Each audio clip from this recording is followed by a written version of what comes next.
باب نمبر 4، باب فضل ابی بکر بعد النبی صلی اللہ علیہ وسلم۔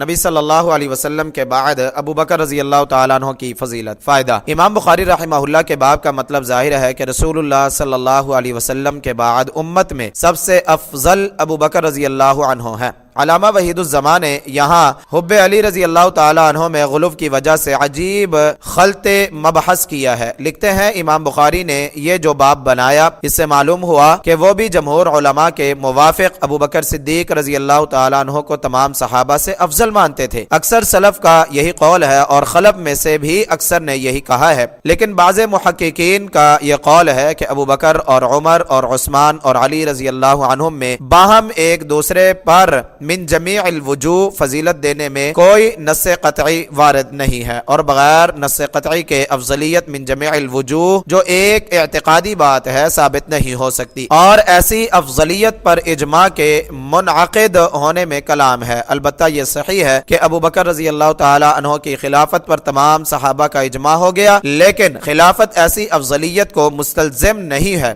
اور ہمارے مشائخ میں سے شاہ ولی اللہ صاحب رحمہ اللہ نے ازالۃ الخفا میں بہت زور سے شیخین کی افضلیت تمام صحابہ پر ثابت کی، مگر سب اشارات و کنایات سے جو اعتقادات میں حجت نہیں ہو سکتی، اور احادیث اور روایات کے اشارات متعارض ہیں۔ مثلا یا علی انت منی بمنزلت ہارون من موسیٰ، اور انما ولیکم اللہ ورسولہ والذین آمنوا، سورہ مائدہ آیت نمبر 55 سے حضرت علی رضی اللہ تعالیٰ عنہ کی تفضیل سب پر نکلتی ہے۔ تفسیر الباری۔ علامہ وحید الزمان کی اس عبارت میں کئی وجہ سے کلام ہے۔ نمبر 1، سب سے پہلے تو یاد رکھیں کہ اکثر سلف اور خلف کا نہیں بلکہ تمام اہل سنت کا ابو بکر رضی اللہ تعالیٰ عنہ کی افضلیت پر اتفاق ہے۔ بعض محققین کہہ کر اس اجماع کی نفی نہیں کی جا سکتی، بعض محققین کہتے ہوئے اہل سنت کے کم از کم ایک محقق کا نام ضرور بتانا چاہیے تھا۔ روافض کے نام نہاد محققین کی کچھ حیثیت نہیں، کیونکہ ان کے دل اصحاب رسول صلی اللہ علیہ وسلم کے بغض سے بھرے ہوئے ہیں، اس لیے یہ کہنا کہ یہ بعض محققین کا قول ہے محض دعویٰ ہے جس کی کوئی دلیل نہیں۔ نمبر 2، یاد رہے کہ ہمارے نبی صلی اللہ علیہ وسلم کو دوسرے انبیاء علیہ السلام پر مجموعی حیثیت سے افضلیت حاصل ہے، من کل الوجوہ، یعنی ہر لحاظ سے نہیں۔ بعض انبیاء کو نبی صلی اللہ علیہ وسلم پر کوئی جزوی فضیلت حاصل ہو سکتی ہے،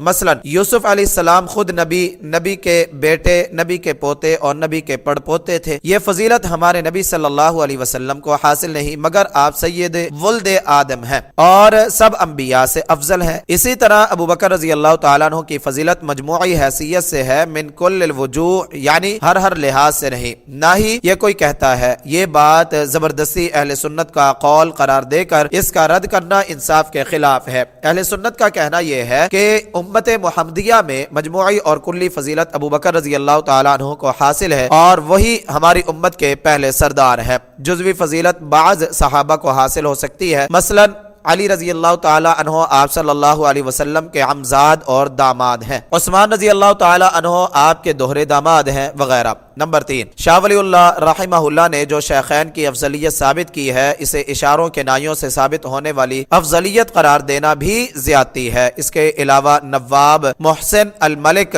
کی کتاب آیات بینات پڑھ کر دیکھیں، اس میں ابو بکر رضی اللہ تعالیٰ عنہ کی افضلیت کے قرآن و حدیث سے واضح دلائل مذکور ہیں۔ انہیں پڑھ کر اگر انصاف موجود ہو تو ابو بکر رضی اللہ تعالیٰ عنہ کی افضلیت میں کوئی شک نہیں رہتا۔ نمبر 4، صحابہ کی افضلیت میں روایات کو متعارض کہنا بھی درست نہیں۔ علی رضی اللہ تعالیٰ عنہ اور دوسرے صحابہ کے فضائل کو جزوی اور ابو بکر رضی اللہ تعالیٰ عنہ کے فضائل کو مجموعی اور کلی قرار دے کر تطبیق ہو سکتی ہے، اور اہل سنت اسی طرح ان دلائل کو جمع کرتے ہیں۔ نمبر 5، خود علامہ نے علی رضی اللہ تعالیٰ عنہ کی افضلیت کی دلیل میں جو آیت پیش کی ہے، انما ولیکم اللہ ورسولہ والذین آمنوا، سورہ مائدہ آیت نمبر 55، اس میں علی رضی اللہ تعالیٰ عنہ کا ذکر کہاں ہے؟ پھر وہ علی رضی اللہ تعالیٰ عنہ کی افضلیت کی نص کیسے بن گئی؟ اس میں تو تمام مومنوں کو اہل ایمان کا ولی قرار دیا گیا ہے اور اس سے کسی کو انکار نہیں، اور جو روایت اس کے ساتھ ملا کر علی رضی اللہ تعالیٰ عنہ کی افضلیت ثابت کی جاتی ہے وہ ثابت ہی نہیں۔ اس آیت سے علی رضی اللہ تعالیٰ عنہ کی افضلیت نکالنے کا رد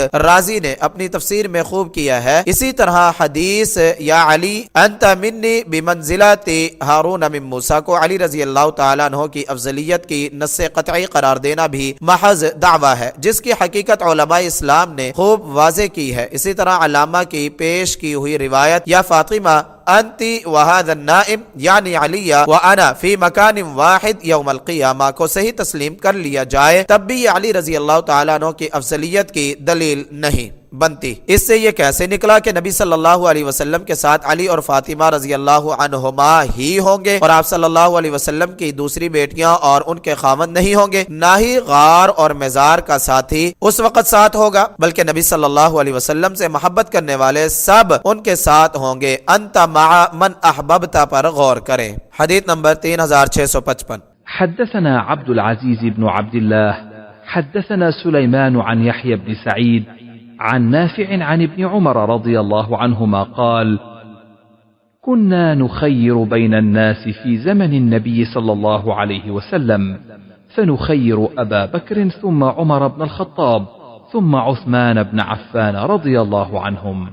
عبداللہ بن عمر رضی اللہ عنہما سے روایت ہے، انہوں نے کہا ہم نبی صلی اللہ علیہ وسلم کے زمانے میں لوگوں کے درمیان ترجیح دیا کرتے تھے تو ہم ابو بکر رضی اللہ تعالی عنہ کو ترجیح دیتے، پھر عمر بن خطاب رضی اللہ تعالی عنہ کو، پھر عثمان رضی اللہ تعالی عنہ کو۔ فائدہ، اس پر علامہ وحید الزمان لکھتے ہیں اس سے ابو بکر رضی اللہ تعالیٰ عنہ کی افضلیت نکالنا قطعی نہیں ہو سکتا، کیونکہ یہ ایک صحابی کا خیال ہے اور اعتقادیات میں خبر مرفوع کافی نہیں سمجھی جاتی، تو خبر موقوف وہ بھی ایک اجتہادی رائے کیوں کر کافی ہوگی۔ تحسیر الباری۔ اس عبارت میں علامہ کی پہلی بات کہ یہ ایک صحابی کا خیال اور اجتہادی رائے ہے درست نہیں، بلکہ عبداللہ بن عمر رضی اللہ عنہما اپنے ساتھ دوسرے صحابہ کا قول بھی ذکر کر رہے ہیں کہ ہم کہا کرتے تھے، گویا یہ صحابہ کے اجماع کی بات ہے، یہ صرف صحابہ کی رائے یا اجتہاد نہیں۔ عبداللہ بن عمر رضی اللہ عنہما اسے رسول اللہ صلی اللہ علیہ وسلم کے زمانے میں صحابہ کے اتفاق والی بات کے طور پر ذکر کر رہے ہیں، جس پر رسول اللہ صلی اللہ علیہ وسلم نے سکوت فرمایا۔ اگر وہ بات غلط ہوتی تو اللہ تعالیٰ اپنے رسول صلی اللہ علیہ وسلم کو وحی کر کے اس کی تردید فرما دیتا، اس لیے رسول اللہ صلی اللہ علیہ وسلم کے اس پر سکوت کی وجہ سے اسے اللہ اور اس کے رسول صلی اللہ علیہ وسلم کی طرف سے درست ہونے کی سند حاصل ہے۔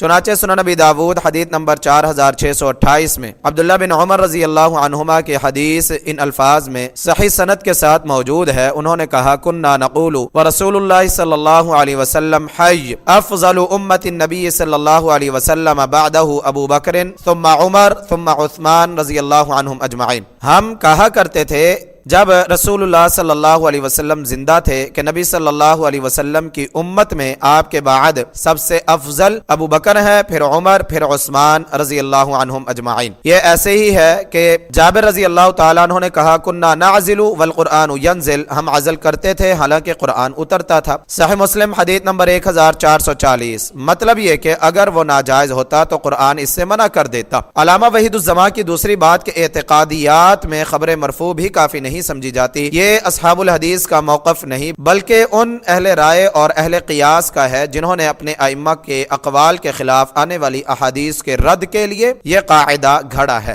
حق یہ ہے کہ حدیث رسول صلی اللہ علیہ وسلم صحیح سند کے ساتھ آئی ہو، خصوصاً بخاری اور مسلم میں موجود ہو، تو وہ خواہ عمل سے متعلق ہو یا عقیدہ سے، وہ قطعی ہے اور اس کا منکر حدیث ہے۔